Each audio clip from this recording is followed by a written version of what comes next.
So I was lucky enough to have AIRTRICK send me a pair of the electric roller skates, the AIRTRICK E-SKATE A1 ULTRA. It's my first ever experience with an electric skate, and my whole experience with them has actually made me realize that e-skates might always be disappointing to inline skaters.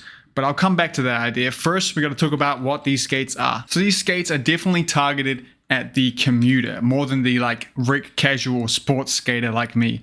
And you can tell that just by the selling points. They have some very good selling points for the commuter though. Like the fact that they are the smallest and lightest electric vehicle you can get right now. They easily fit in a backpack and they are light enough for me to carry here. But they still can take you a long distance and take you pretty fast as well. The A1 Ultra here can go up to 15 miles on a charge or 24 kilometers and has a top speed of 20 miles per hour or 32 kilometers an hour, which is plenty fast. On top of being lighter than any other vehicle, they're also kind of easier to get around a city in because they're attached to your feet. So say you come up to some stairs or something, using these, you can just walk up the stairs, no changes to anything you're doing. But if you're on like a e-board or like a e-scooter, e-bike, you're gonna have to stop, get off, and drag it up, so that's a big selling point. And it comes to the same thing for if you come into any obstacles you need to step over, whether that's just going up a curb, stepping over a rock, a speed bump or something.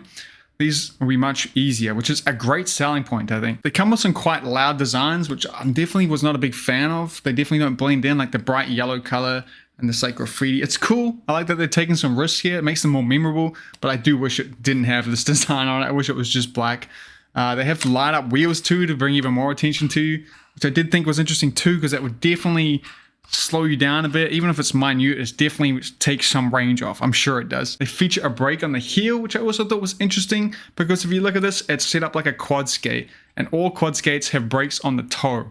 Almost all of them. So it's weird to flip it around. This is more like an inline skate with a brake on the heel, although I do think a brake on the heel was more noob friendly. You control these with a remote, so you hold forward to go forward. It's not like assisted skating.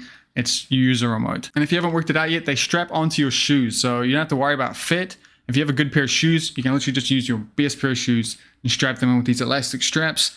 They have a little plastic bit here to protect or give you some ankle support. And if the elastic straps aren't good enough for you, they also come with a Velcro strap that's a bit stronger. My upfront concerns for this design include just the elastic straps not being kind of tight enough to secure my foot down, and the kind of overall lack of ankle support. I feel like my ankles would be at risk in these. The brake on the heel kind of concerns me too, but they do have electric brakes. You can brake with the remote, which I think is good. But most concerning to me is the lack of trucks on these. So if you don't know, if you look at a normal quad skates have trucks, which is this little squishy bit here that enables the wheels to kind of pivot in and out, and that allows you to turn. So when you lean, it turns the trucks so you turn. If you don't have that in the electric skate, I do wonder how turning is gonna feel. In my head, before skating these, I kind of get the vision that you're gonna have to pick your foot up to turn to really be able to make any kind of movement.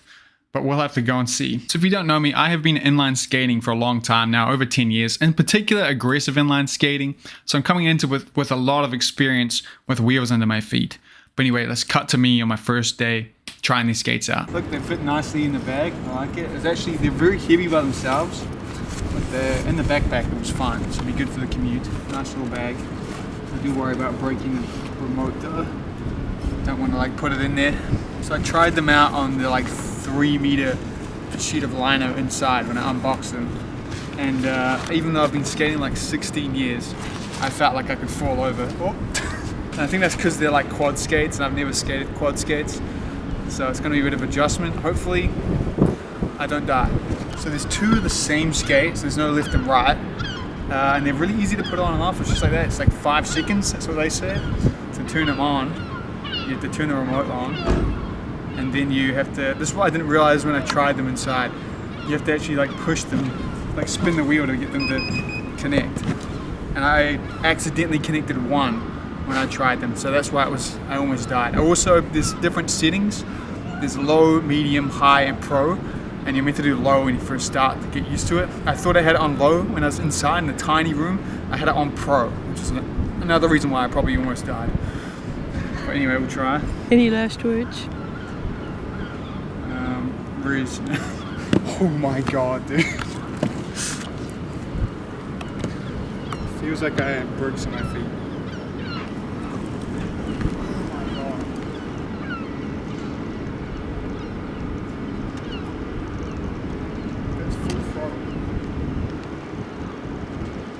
it's too windy or the ground isn't flat enough here, but it doesn't feel like, this is on medium now, and they're fully charged.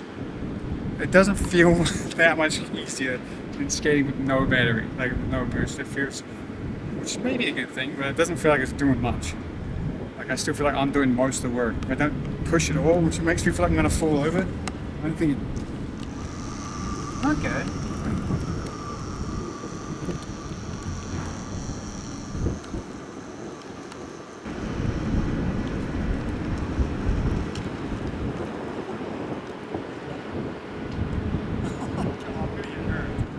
So to turn, I feel like you have to like heel it.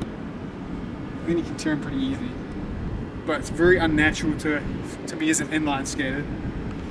Like I can't lean into turns. I feel like I'm gonna fall over and get hurt. That's what it feels like. I don't feel, my experience feel like it's not helping me. My inline experience. Does that mean I should try the higher setting? I'm scared there because it is unnatural. I feel like I'm gonna slip over.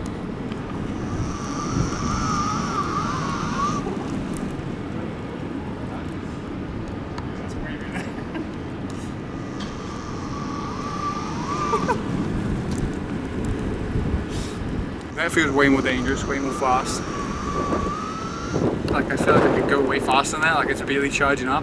And the whole time I feel like I'm slowly going back. I don't know, that's scary. That's way more fun though. The low and medium, like kind of too slow, they're not really doing anything. It feels like a big jump up. And there's still one more setting, so that's scary. So I had a comment, someone worried if they can go, what happens if you go backwards in them? They actually have a backwards mode. Double press power switches to backwards. So if you're really onto it, you could 180 and go backwards, but try low. That was too weak, I can't even. I don't like that. So even after just a few minutes on these, I was feeling much more confident. The straps were holding up good. They were feeling a little tight, but I definitely wasn't feeling the kind of looseness I was worried about. My feet were stuck down. The one thing that was always in my mind though was what's going to happen if I hit a rock. I really felt like I was just going to stop and flip over. But after some tests, they were fine. They would plow through any rock, any bump on the road. Not once did they get stuck on something and cause me to flip out, which is quite impressive.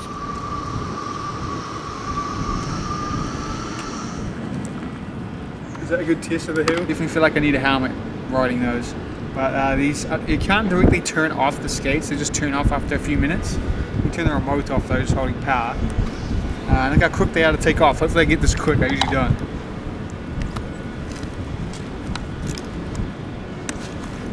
This one.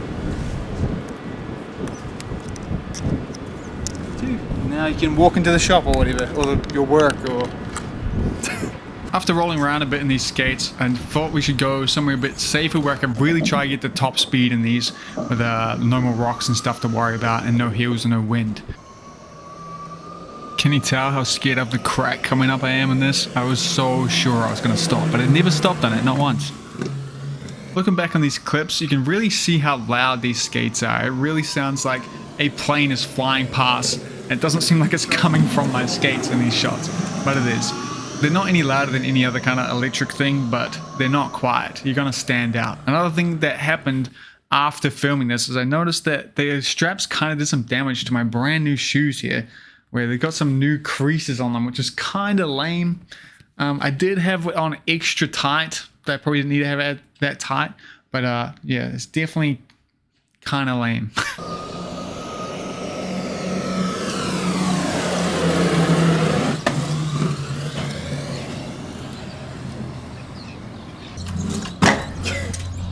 Very squeaky now, it's so squeaky. I don't know what's going on with the bearings. So, it sounds like I've been rolling through the puddles for like a week. It's terrible, it's so squeaky. That feels so dangerously fast. I can see why maybe they don't have trucks, because when you're going that fast you'd get speed bubbles. And I found a little speed bubbly there on the first one, but it's fun though, it's fun to go that fast. It feels so dangerous, like I'm thinking though, like I'm here, like if I fall forward at this speed, I'm getting so smoked. Like compared to when I'm on my skates, and I'm probably going at a similar speed, it never feels like that. It always feels like I can stand up and chill, and if I fall over, I won't get hurt. Like I know how to fall. And these, for some reason, I feel like I have no way to save myself. The bearing's definitely weird. Why are they squeaking? It's even cracking. It's like I've destroyed them. Am I too heavy? It has the light up wheels. I wonder if that's... Look at them. Yeah, they're cooked. I've ridden them for like 1 minute. That's on the high setting. There's a pro setting, which seems like twice as fast. If I go to full speed, it gets up to like 30. Right, and then if I do pro, it goes up to like 38. I don't know if I want to go that fast on these. That sounds terrifying. The low is only 2 kilometers, the medium's like 5 or something, so it's quite a big jump up to high. But yeah, it's fun. As someone who's skated like their whole life, I do not feel comfortable skating, like skating to somewhere on these through the streets. It might just be because I don't quad skate, but I was just like, we walked over here and I was picturing if I was skating on these here, and just all the little obstacles, like the bumps for blind people, like puddles on the ground, like tiles, all that. I just can't imagine trying to get through on these.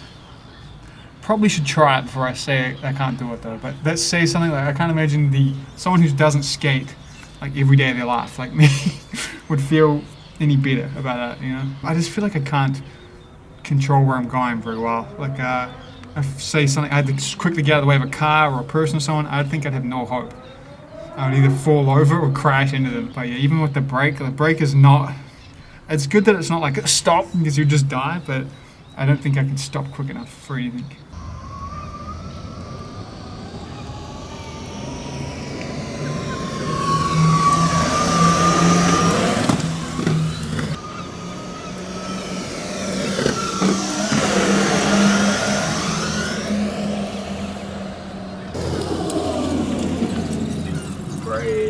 That doesn't feel much different than the high mode. Feels faster, but not... Seemed a lot faster. Did it? I think so. Didn't feel any less dangerous, any more similar danger. Fun though. I feel like I'm annoying the people who live here now, so I feel bad. Noticing at like top speeds here, this is not super smooth ground, but it really rumbles my feet. Like I feel every bump, it like really exaggerated. It's like shaking my feet hard out. It's like putting them to sleep. Not too bad, but it's a weird feeling. Doesn't feel like my skates. Otherwise, no, that's all I got for today. So sadly I didn't film this, but I did decide to try push myself to actually ride these skates home, through the streets, through the tiles, through the curbs, all the puddles to dodge, and it wasn't too bad. It was actually pretty good. The biggest kind of thing that I didn't like about them was that they are just so loud and they draw so much attention. I don't like that. It didn't feel great. And I ultimately did feel more at risk than I do on my inline skates, where I feel like I'm more in control of my skates. Like I feel like I could control, if I had to crash or fall, I would be in control of that. And these, I have no idea what would happen. And it feels like my ankles and stuff are at risk. And that's me with a lot of inline skating experience. But that being said, I did, just in the couple hours I was riding these, get a whole lot more comfortable in them. And I could definitely see myself commuting in these. The one thing that's on my mind whenever I was riding these was that I don't want to get hurt on this and get taken away from inline skating, because it's not the same experience, you know, and it feels like I'm at risk of that happening. So for that reason, if I had to choose between this and my normal skates, I can't see myself ever choosing this over them in any kind of experience I have generally skating. And that loops back to my first statement about how e-skates might always be disappointing to inline skaters. And that's because skating with a remote, to me, is not the same experience as skating. I think it'd be a much better experience for inline skaters to have an assisted skating kind of experience. No remote, you control the electric experience just by skating. Every stride you take, it turns on and boosts you. Like you have a gust of wind behind you at all times, making it easy to go up hills. I do think that should also translate into going backwards. You shouldn't have to press any buttons or anything. There should be no remote. You should just be able to go backwards and be getting electrically boosted skating backwards. And more importantly, since you'll be going faster with the e-skates than you would on normal skates, it's going to need some kind of brake. Once again, with no remote. I don't know how you're going to solve that issue, but I think that's very important. You need a remoteless brake. That because I think if you do like a normal T-stop like you do on normal Rick skates, you'll destroy your wheels at the extra speeds you'll be going on e-skates. And on top of that, I think the ideal electric skate to me should be a complete package. I think you need to make the skate from scratch to make the most out of all the space you can. It needs to be like a Rick skate with all the support and fit you expect from like a good skate. It needs to not have any cords plugging into backpacks or anything. I think that is a terrible idea. I hate that so much. And that alone is such a huge barrier, because if you're going to make a whole skate for an electric skate, you have all the barriers for starting a skate company, but you've also got to work out the electric part as well. So you got to make a mold for every single size. That's a huge cost. And on top of that, you've got to work out the fit as well, which is a huge barrier. We've already seen a lot of new companies pop out with fit issues already. It's a hard thing to get right. So there's this huge barrier to make this dream electric skate that is just for such a targeted small niche that I can't see it ever happening. I would love to be proven wrong though. Please, someone watching this, make that skate. I would love to try that skate out. The all-in-one skate that's just a little heavier, a little bulkier than a normal Rick skate, but you just skate in them and you're twice as strong, twice as fast, forward and backwards with some kind of way to brake. That sounds amazing and like so much fun. So you feel like a superhuman skating, like the experience you get on an e-bike. You know, I want that for inline skating. But until then, I think every e-skate is going to just be disappointing to me. But away from the inline skating dream, I think the AIRTRICK A1 ULTRA e-skates are a good commuter option that have some serious advantages over the other kind of e-vehicles options that are on the market. I want to give a massive thank you to AIRTRICK for giving me these skates to do a review. I appreciate it, alongside my patrons for making this video possible. If you have any questions about these skates that you'd like answered, or anything you think I should look into more for a video, let me know in the comments and I'll help you out as soon as I can. Thank you so much for watching though, and I hope you get to go for a skate today. I'll see you out there. Peace out.